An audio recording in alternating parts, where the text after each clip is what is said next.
Hello students, তোমাদের জন্য আরেকটি গুরুত্বপূর্ণ অঙ্ক নিয়ে চলে এসেছি, যেটা হচ্ছে টাকা পয়সার অঙ্ক।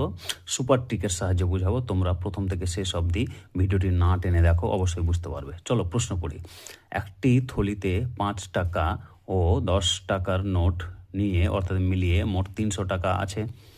মোট 48টি নোট থাকলে কয়টি 5 টাকার নোট ও কয়টি 10 টাকার নোট আছে? এখানে 4টি অপশানস দিয়েছে। এই 4টি অপশানের মধ্যে কোনটা হবে আমরা বের করব। চলো দেখো, এখানে লিখেছি আমরা 5 টাকার নোট, আর এখানে লিখেছি কত 10 টাকার নোট। এবার দেখো মোট নোট আছে কত আমাদের 48টা। এবার দেখো 48টা নোটের মধ্যে যদি সবগুলোই 5 টাকার নোট হতো তাহলে কত টাকা হতো আমাদের? 240 টাকা হতো।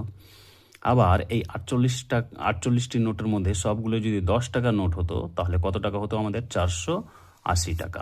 কিন্তু না, আমাদের দেওয়া রয়েছে কত? 300 টাকা। তাহলে মিন ভ্যালু কত? 300 টাকা। এবার করব কি? কোনাকুনি বিয়োগ করব। ঠিক আছে, কোনাকুনি মানে কি? বড় সংখ্যা থেকে ছোট সংখ্যা বিয়োগ করব। তাহলে দেখো এখানে 480 থেকে 300 বাদ গেলে কত হয়? 180।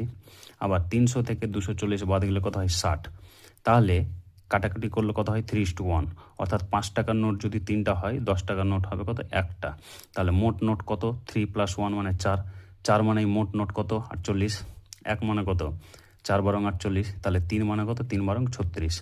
এই 36টা কি বলো তো? 3-এর ভ্যালু। 3 মানে কত? 5 টাকার নোট। অর্থাৎ 5 টাকার নোট আছে 36টা, আর 10 টাকার নোট আছে কত? 12টা।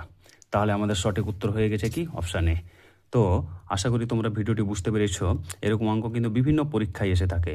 যদি ভিডিওটি বুঝতে পেরে থাকো তাহলে অবশ্যই বেশি বেশি পরিমাণে শেয়ার করো, সাবস্ক্রাইব করো এবং বেল আইকনটি তোমরা প্রেস করে দাও, যাতে সমস্ত কন্টেন্ট তোমাদের সামনে সবার আগেই পৌঁছে যায়। তো আজকের মতো এইটুকুই ছিল। ধন্যবাদ। আবার পরবর্তী ভিডিও নিয়ে আসবো।